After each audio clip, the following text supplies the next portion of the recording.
Good evening, New Canaan High School. I'm Harvey Duplo coming to you from my basement once again. I hope you all enjoyed the nice short week and are looking forward to April break. I meant the weekend, because it's 4 days. Well, today is a special day. It is Crazy Hair Day, and as you guys can see, I am very excited. I'm destroying this look right now, and you know what? My hair is absolutely fabulous. Just look at it. It's very nice, isn't it? Well guys, there have been all kinds of questions about AP exams, when we'll actually see those Q3 grades, and how will the coronavirus affect college admissions. Luckily, we have all the answers to those questions and more, so stay tuned. Now, the past few weeks, we've started off each broadcast with a message from Principal Egan. But not everything is about him! Well, at least not this week.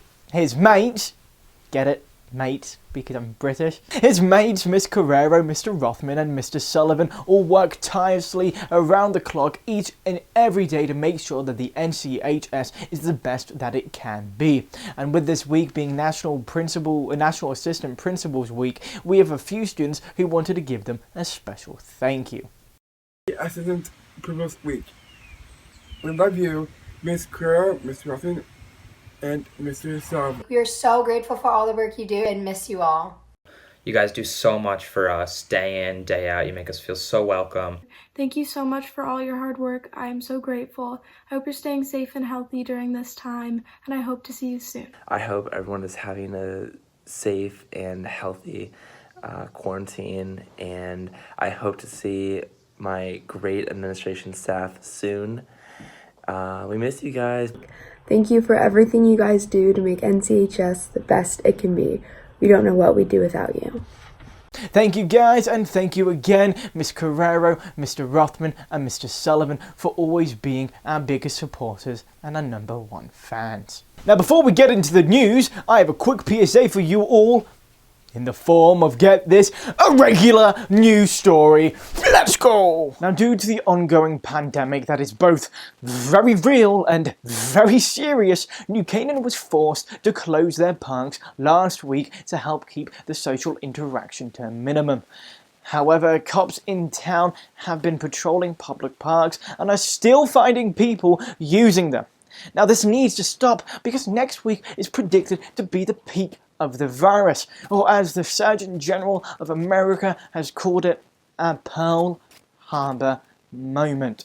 However, this peak could also come as late as May, as said to the town of New Canaan by Mike Handler, which means no one is actually quite sure of when it will hit. So that's just even more of a reason to just stay home. It's up to you to keep ourselves and our community safe. So if it's not an essential reason to leave the house, please don't. As always, if you are experiencing any of the COVID symptoms, please call your local physician to set up an appointment to get tested. We will get through this together. Now for the news. With the junior testing being cancelled, the college focus right now has been on the SAT and ACT, with some schools like the University of California System, Oregon State, and even Tufts, who are now waiving the SAT and ACT scores for the 2021 applicants. You lucky juniors! So if you're not sure if the college you're looking at is doing that too, make sure to send an email or check their website.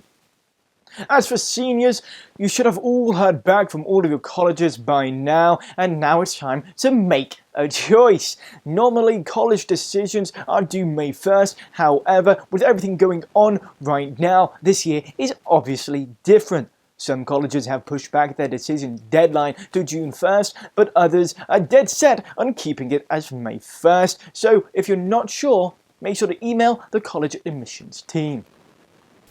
So now that the SAT may have been cancelled, it's time to focus on those pesky AP exams.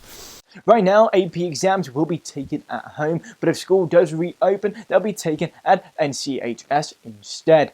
Exams are scheduled to start on May 11th and run through the 22nd, with 3 45-minute exams being administered each day. If for whatever reason you cannot take one, makeup days are June 1st through the 5th. Now, it was mentioned earlier by the College Board that students would have the choice of which day to take an exam, but the College Board has changed their plans. Each subject's exam will now be taken on the same day at the same time throughout the entire world. The College Board will be sending testing at home instructions to every AP student by the end of April, so keep an eye out for that.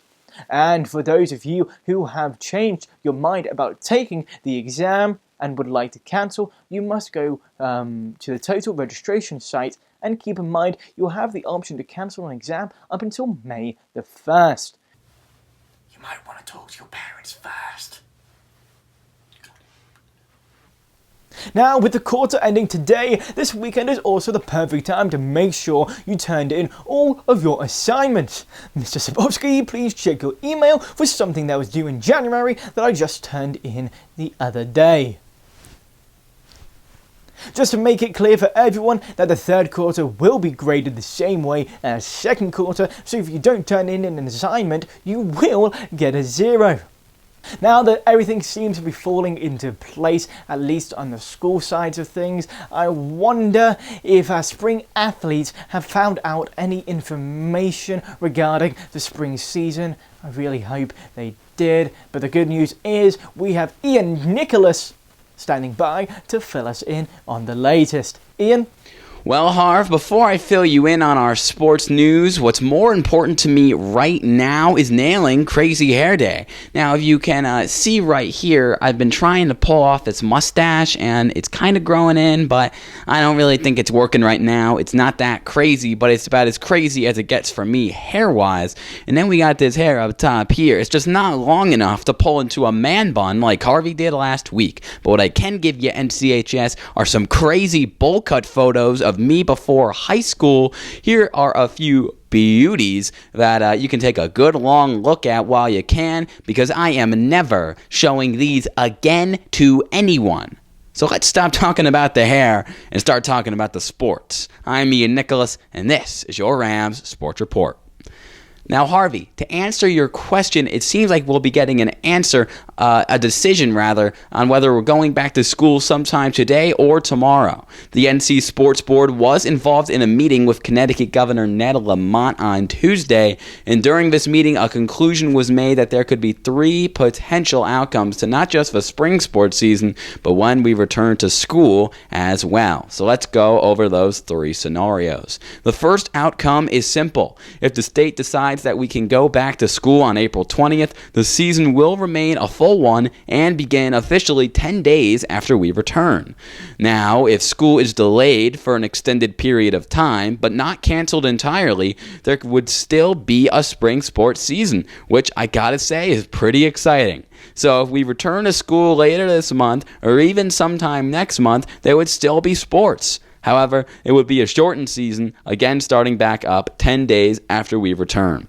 And lastly, if the governor and the state decide it's safest for schools to cancel for the rest of the year, then obviously the spring sports season would then completely be canceled. And CHS athletes, keep your hopes up, as there's still a very solid chance that we see each other again, not just in school, but on the field as well. And remember, whatever the decision is, the safety of the students is the number one priority, and it should be yours too. Now on to a brighter note. Plenty of Rams have taken their talents from NCHS to college over the years, and this year we're lucky enough to have one former alumni who will continue playing their sport from college into the pros. So let's shine some light on him. It is the senior star attackman from the University of Virginia, Michael Krause. He announced Tuesday that he will not play out his extra year of eligibility, meaning he won't return to the University of Virginia for a 5th year. Krause has already established himself as one of the best laxers in Virginia's history, ranking 7th all-time in goals, 6th all-time in assists, and is tied for 4th all-time in points. He's also just the 4th player ever at UVA to join the 100-100 club. He's also a captain and both an ACC and NCAA champion. Heck, he even got to return home to Dunning for a game against Vermont 2 years ago, where he hit the game-winning goal with just under 2 minutes left in a 10-9 thriller. Krause now leaves UVA early for a reason. He's a top professional lax prospect moving forward, and according to the Premier Lacrosse League, Krause is a top 10 draft prospect. So the next time we see him play, it will be as a professional. Congrats, Michael. You make your family proud, which is no easy feat considering both your dad and uncle are former UVA All-Americans as well. And speaking of the New Canaan boys lacrosse team, yesterday the squad raised enough money to feed over 200 healthcare workers at Norwalk Hospital. And if that wasn't enough, they supported some of New Canaan's favorite local restaurants in the process, with the lunch being provided by Joe's Pizza, Tony's Deli, and CT Sandwich. Awesome job, guys. Whew. Jeez, all this sports talk and food has me hungry. I might just have to go get a sweet and spicy sandwich from CT Sandwich right now. So while I go do that, Harv, you take over the reins, and I'll see you next time, NCHS. Now, tomorrow would normally be the start of April break, but with the ongoing pandemic, there have been some changes. Tomorrow is Good Friday, so there is no school, and we also have Monday the 13th off as well. We'll return to school Tuesday the 14th for an A day, followed by Wednesday, which naturally will be a B day, meaning, you guessed it, Thursday will be an A day.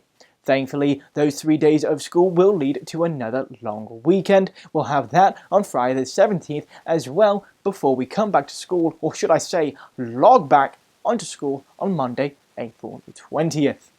Now, we're all very excited for this 4-day weekend, but it would be even greater if the weather was really, really nice. Please be nice. So, to find out what's in store, let's send it over to Amelie Lenoff for the latest. Amelie?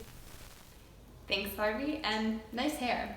Good morning, NCHS. Well, McKenna was spot on. We've had some really nice and terrible weather this week.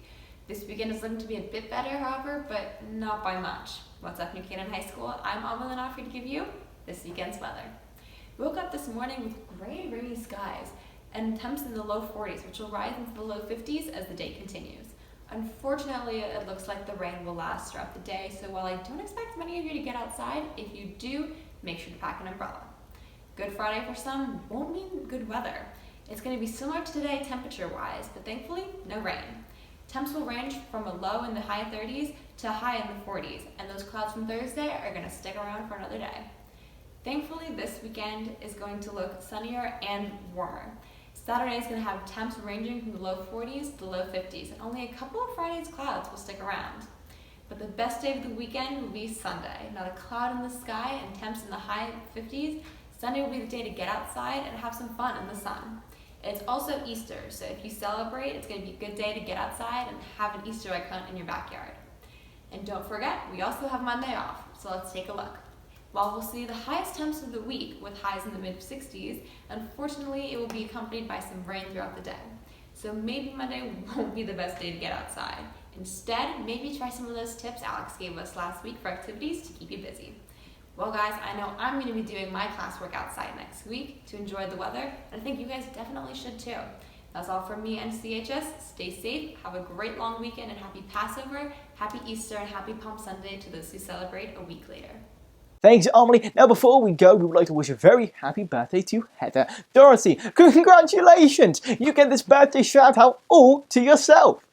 I hope you all have a wonderful long weekend, or is it a short April break? What came first, the chicken or the egg? How many loaves could Roblo rob if Roblo could rob loaves? And happy Easter to all those who celebrate.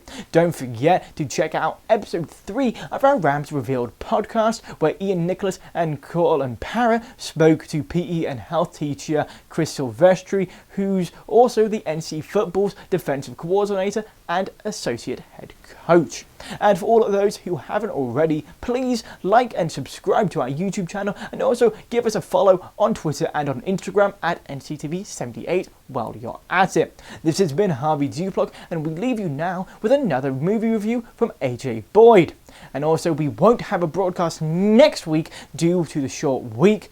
We only have 3 days, but we will be back the following week. We'll see you next time, NCHS, and have a good one.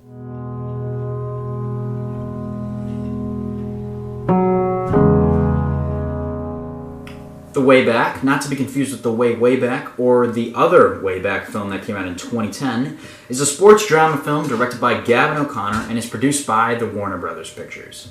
The movie follows the story of Jack Cunningham, who's played by Ben Affleck, as he navigates his way from being an alcoholic construction worker to being a high school basketball team's coach. Other stars include Al Madrigal, who plays the team's assistant coach, Michaela Watkins, who is Jack's sister, and Janina Gavankar, Jack's ex-wife. Unlike my last review with Uncut Gems, however, I actually think this movie goes along too fast, and it would be better if it slowed down. I found that within the first 15 minutes of the movie, I knew exactly what was going to happen, and that's a big turn-off for me for movies. If I know exactly what's going to happen, then what's the point of me even watching it? The story follows a really similar path to movies that start with a person struggling and have them fight through that struggle throughout the movie. And with that being said, I have to give it a 5 out of 10. It's a pretty average movie in my opinion. I found myself feeling like I've already seen the movie, and I don't like watching a lot of movies twice unless they're really good. So, yeah. If you really like feel-good movies and like to watch people as they get out of their rut in life, I'd say you'd probably like this movie. Overall, 5 out of 10, and that's it for the movie review numero dos. I'll see you guys next time.